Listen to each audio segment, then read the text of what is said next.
இன்றைய நிகழ்ச்சியில் arch bishop Gunasekaran Samuel வந்துள்ளார். அவர் அன்புடன் வரவேற்போம். வணக்கம். வணக்கம்.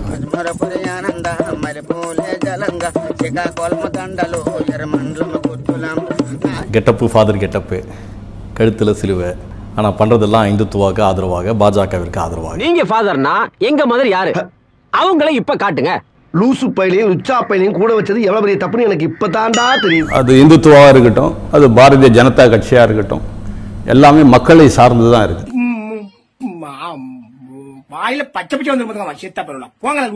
காங்கிரஸ், பாஜக, தேசிய கட்சிகள், மாநில கட்சிகள், அதிமுக, திமுக, விடுதலை சிறுத்தைகள், மற்ற கட்சிகள் எல்லாருமே இந்து, முஸ்லீம், கிறிஸ்டின் ஒட்டுமொத்த மக்களும் ஒன்று கூடி இருக்கிறாங்க. காங்கிரஸ்லயும் இருக்கிறாங்க. ஆனா பாஜகல ஒரு சிலர் உங்களை போன்றவர்களை தவிர பாஜக இணைந்து இருக்க மாட்டாங்க. குறிப்பாக இந்துக்களே இருக்க மாட்டாங்க. காரணம் வந்துட்டு அவங்க இந்துத்துவா மத தோஷம் பயன்படுத்துவாங்க, மதவெறியை உருவாக்குவாங்க. அவங்க சார்ந்தவர்கள் எல்லாருமே மதவெறியை தூண்ட மாதிரி பேசுவாங்க. உங்களுக்கு தெரியுமா தெரியாதா? நான் என்ன சொல்ல வரேன், பாஜகவும் நம்மை போன்ற ஒரு சாதாரண மனிதர்கள் ஆரம்பிக்கப்பட்டது தான். மிருகமா இருந்தா மிதிச்சிருப்போம்ல.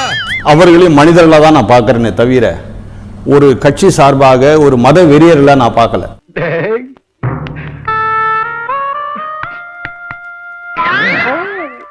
ஏன் பார்க்கல? எனக்கு மத வெறியில அவங்க தெரியலையே. அவங்க படத்தெல்லாம் உங்களுக்கு தெரியாதா? என்னவா பண்ணிட்டு போட்டு எனக்கு எதுவும் பண்ணலையே அவங்க. அப்ப எவன் வீட்டுல இல விழுந்தாலும் பரவாயில்ல. உங்களுக்கு பண்ணாதான் பிரச்சனை.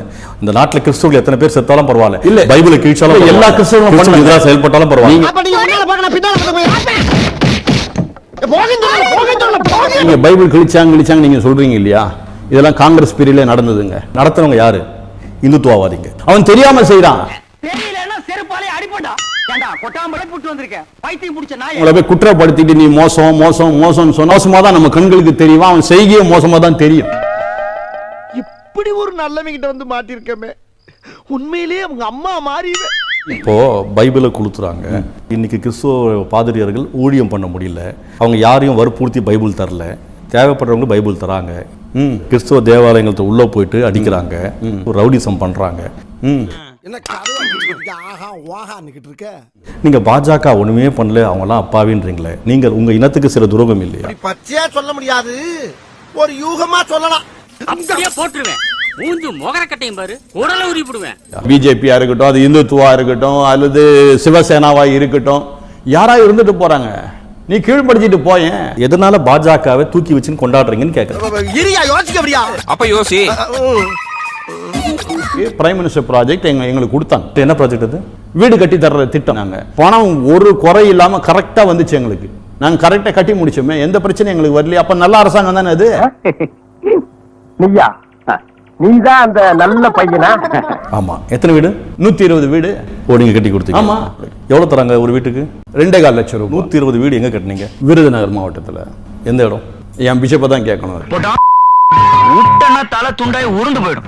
வீடு எங்கன்னு கேட்கல, வீடு எங்க கட்டினீங்க விருதுநகர்ல. அதை தான் நான் சொல்றேன். என்னுடைய பிஷப்புக்கு தான் தெரியும் அந்த கிராமத்துடைய பேர், எனக்கு தெரியாது. என்னடா முட்டாத்தனமா பேசிக்கிட்டு இருக்க முட்டா பையல. ஏடா பேரையும் சொல்ல மாட்டேங்கிற, அட்ரஸையும் சொல்ல மாட்டேங்கிற, எப்படி தெரியும் எனக்கு? அந்த வீடை போயிட்டு நீங்க பார்க்கல. நீங்க வீடு கட்டி கொடுக்கவே இல்ல. 120 வீடு நீ கட்டி கொடுக்கவே இல்ல. நீங்க பொய்யா பேசுறீங்க. அப்படி வீடு கட்டி கொடுத்தா அதற்கான ஆவணங்கள் எங்க, அதற்கான ஆதாரங்கள் என்ன, அதற்கான அடையாளங்கள் என்ன? என்னுடைய பிஷப்பை தான் கேட்கணும். என்ன பேசிக்கிட்டு இருக்க? ஏன்னா அவர் நீங்க போன் அடிங்க. போன் கையில இல்லையே. போன் இடம் பயவுள்ள ஒரு பேச்சுக்கு சொன்னா உடனே செக்அப் பண்ணி பாக்குது.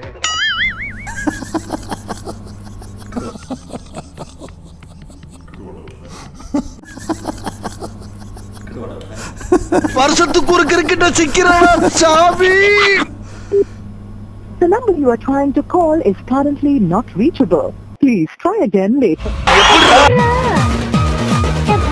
எதுக்கு? தண்ணி குடிங்க ஃபாதர். அநேகமா இதுதான் உனக்கு கடைசி சிரிப்பா இருக்குன்னு நினைக்கிறேன். அவ்வளவுதான். அப்புறம் என்ன, ஆரம்பிக்க வேண்டியதானே? 120 வீடுகள் நீங்க கட்டித்தர முடியாது, கட்டித்தரவும் கூடாது. தனி மனிதன் தனக்கு வீடு வேணும்னா அவன் கட்டிக்கலாம். ஆனால் பிரதமருடைய அலுவலகம் உங்கள்கிட்ட கொடுத்தது மிகப்பெரிய தப்பு.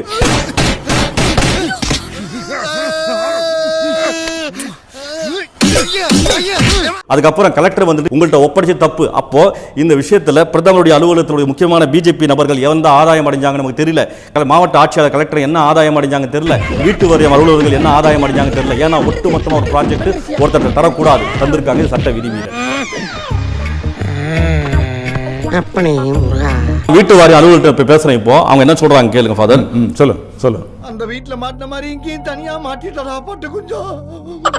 வணக்கம், நான் சத்தியம் டிவி நேருக்கு நேர் முக்தார் பேசுறேன். சொல்லுங்க சார். வணக்கம். தமிழ்நாடு நகர்ப்புற வாழ்விட மேம்பாட்டு வாரியம் தானே? ஆமா சார். ஆமா. விருதுநகர்ல ஒரு 120 வீடு டெல்லியில இருந்து பிரதமர் அலுவலகத்திலிருந்து ஒரு உத்தரவு வருது மாவட்ட ஆட்சியாளருக்கு. மாவட்ட ஆட்சியாளர் என்ன பண்றாரு, ஒரு பிஷப்பை கூப்பிட்டு அவர்கிட்ட 120 வீடு நீங்க கட்டி கொடுக்கணும்னு சொல்லிட்டு அவர்கிட்ட ஹேண்டில் பண்றாரு. இப்படி 120 வீடு கட்டுறதுக்கு ஒரு அறக்கட்டளைக்கோ அல்லது ஒரு பிஷப்புக்கோ தர முடியுமா? பிரதமருடைய அலுவலகம் தலையிட முடியுமா? மாவட்ட ஆட்சியாளர் இதற்கான உத்தரவிட முடியுமா? தமிழ்நாடு நகர்ப்புற வாரியம் மட்டும்தான் அது செய்யறதுக்கு அனுமதி இருக்கு. மற்றபடி ஒரு நிறுவனத்துக்கோ தனிநபருக்கோ கொடுக்கறதுக்கு வாய்ப்புகள் இல்லை. சரி, விருதுநகர்ல ஒரு 120 வீடு கட்டியிருக்காங்கன்றாங்க ஒரே இடத்துல. அப்படியே தகவல் இருக்கா? அப்படி இருந்தாக்கா அப்ப அவர்கிட்ட கேட்கணும் சார். இப்படி கவர்மெண்ட் வந்து இவங்க கிட்ட ஹேண்ட் ஓவர் பண்ணாது. பாருங்க, திருட்டு பைய மாதிரி முள்ளக்கறான். இவனை போலீஸ் ஸ்டேஷன்ல கொண்டுட்டு போய் முட்டைய கால்தங்க சாமா. இப்போ பிரதமருடைய அலுவலகமோ பிரதமரோ மாவட்ட ஆட்சியாளரோ உத்தரவிட முடியாது. அதெல்லாம் ஒண்ணும் பண்ண முடியாது. ஒரு சிபாரிசு செய்ய முடியுமா இந்த ஃபாதருக்கு கொடுங்கன்னு சொல்லிட்டு?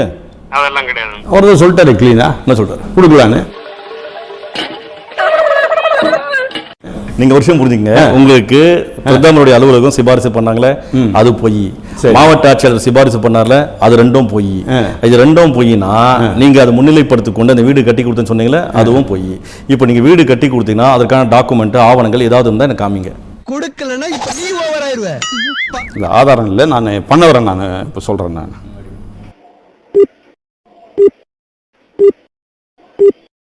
The number you are trying to call is currently not reachable. Please try again later.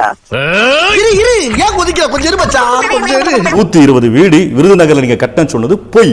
உங்ககிட்ட சரியா ரிப்போர்ட் கொடுத்துருக்க மாட்டாங்க, அதான் உண்மை. நீங்க ரிப்போர்ட் கொடுங்க. அதான் எடுக்கல ஒரு ஃபோன். இப்போ அதுதான் அடிச்ச ஃபோன் போல ரீச் ஆகலையே. லைனே கிடைக்க மாட்டேது. இதுலயா? ஆமா. பண்றாங்க. இனிமே இது யாருக்குமே கிடைக்க கூடாது. ஓகே பா. அடுத்து நான் எங்க நிக்கணும்? நடு ரோட்ல போய் நின்னு லாரி வரும், மேலே ஏத்துனா போ. ஓகே பா. உங்களுக்கு ஊரே தெரியலையே, எந்த ஊருன்னு தெரியலையே. நான் அதை தான் நான் சொல்றேன். ஏன்னா கார்ல கொண்டு போறாங்க, அவ்வளவுதான். ஏன் கண்ண மூடி கட்டி விடுறாங்களா? அப்படி கிடையாது. சரி, இந்த வீடு திறப்பு விழா நிகழ்ச்சிக்கு போனீங்களா? திரைப்பட நிகழ்ச்சி நான் போல. யார் பண்ண? நம்முடைய ப்ராஜெக்ட் கிடையாது அது. இது பிரைம் மினிஸ்டருடைய ப்ராஜெக்ட்.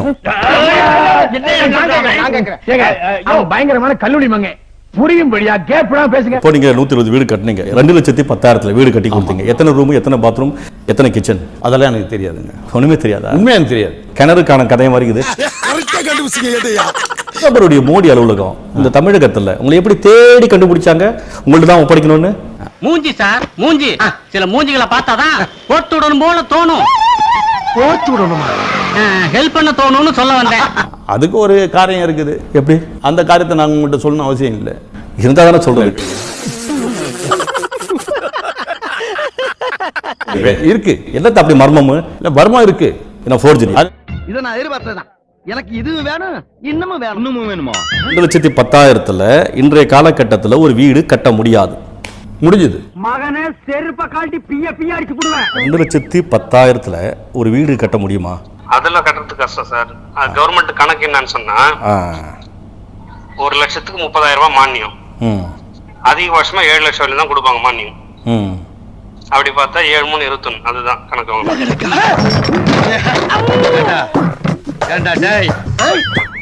ஓகே, இப்போ 2,10,000 வீடு சத்தியமா கட்ட முடியாது. முடியாது. தோராயமா எவ்வளவு ஆகும் அப்படி மீஞ்சி கட்டினா? 4 சதுரத்துக்கு 6 லட்சம். மினிமம் வீடு கட்டுறதுக்கு அவராவது 6 லட்சம் சொல்றாரு. நான் சொல்றேன் ஒரு 5 லட்சம் வச்சுக்கீங்களேன். மீதி தொகை நீங்க போட்டீங்களா? நான் சொல்லிட்டேன். அவனை எப்படி அடிக்கிறேன்னு தெரியாம நான் வேகாலத்தில் இருக்கிறேன்.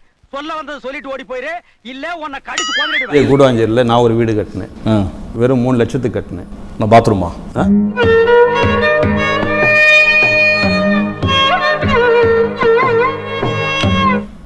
தாராளமாக காட்டுறேன். நான் 3 லட்சம் ரூபாய் கட்டினேன் நான். சரி, இப்போ அந்த வீடு ஃபோட்டோ இருக்கா? வீடு ஃபோட்டோ சாவு அடிக்கிறாங்களே. சான்ஸ் இல்லை. அந்த வீடு ஃபோட்டோ முடிஞ்சா நான் இப்போ கேட்குறேன். அவங்களுக்கு ஃபோட்டோ எடுத்துப்பாங்கன்னு தெரியல. கேட்டுருங்களா ஒரு வார்த்தை? நான் சொந்தக்காரன் தான், அச்சா சொல்லிட்டு போகிறாங்க. இருக்கு. The number you are trying to call is currently not reachable. Please try again later. என்ன இடிச்சவா நினைச்சிட்டியா இல்ல பைத்தியக்காரன் நினைச்சிட்டியா? அப்படிதான் போயிட்டு இருக்கு. போக மாட்டேது லைன். நம்ம என்ன பண்ண போற? இருடா, ஏன்டா பதற?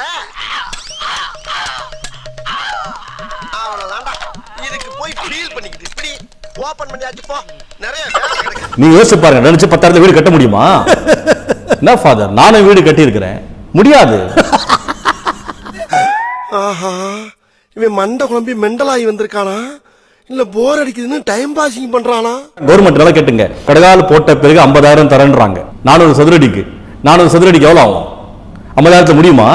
மினிமம் 1.5 லட்சம் ஆகும். அதுக்கப்புறம் செவுரி ஏற்றணும், அதுக்கு எவ்வளோ ஆகும்? மினிமம் 2 லட்சம் 3 லட்சம் ஆகும். அதுக்கப்புறம் மேலே சீலிங் போடணும், அதுக்கு எவ்வளோ ஆகும்? அதுக்கு ஒரு 3 லட்சம் ஆகும். பூசு வேலை பண்ணணும், அப்புறம் கதவு வைக்கணும், ஜன்னல் வைக்கணும். உங்களுக்கு சிபிசிஐடி ரைடு வந்துச்சாம, எதுக்கு ஃபாதர்? என்ன பாவம் பண்ணீங்க? நாட்டுக்கெல்லாம் நல்லதானே பண்றீங்க, உண்மைதானே பேசுறீங்க, ஒரு வார்த்தையை போய் பேச தெரியாத குழந்தை உள்ளம் கொண்ட உங்களுக்கா சிபிசிஐடி ரைடு? குடிமையை வாயாலே எப்படின்னே சொல்லு. சரி சொல்லாம போ. உங்ககிட்ட சொல்லாம இந்த நாய் வேற யாருக்கிட்டனே போய் சொல்லு. சரி சொல்லு நாயே. கொஞ்ச நேரத்துக்கு முன்னாடி நான் சொன்னேன் தெரியுமா, கிறிஸ்தவனுக்கு கிறிஸ்தவன் தான் எதிரின்னு. அந்த மாதிரி 3 பேராயர்கள் சேர்ந்து இதே பிரதமருக்கு தான் லெட்டர் போட்டு, நான் மோசக்காரன், நான் நல்லவன் கிடையாது, நான் பிஷப்பே கிடையாது, இவருக்கு சர்ச்சே கிடையாது, இவர் படிக்கவே இல்லை அப்படின்னு சொல்லி லெட்டர் போட்டாங்க. அட பாவி, ஆளை பார்த்தா டம்மி பீஸா இருக்க, பயங்கரமான ஆளா இருக்கேடா. ரைடுக்கு முன்ன ரைடுக்கு அப்புறம் ஆக மொத்தத்தில் பிரதமர்கிட்ட நெருக்கமாயிட்டீங்க. ஆமா. அப்புறம் ஒரு கன்ஸ்ட்ரக்ஷன் பில்டரை கூப்பிட்டு 2,10,000 வீடு கட்ட முடியுமா முடியாது நமக்கு தெரியாது, நான் கட்டி கொடுன்னு சொல்லிட்டீங்க. ஆமா. வீடு கட்டினது என்பது ஒரு கற்பனை கதை தான். எது கற்பனை கதை? வீடு போட்டோ இல்லையா? நான் வாங்கி தரேன்.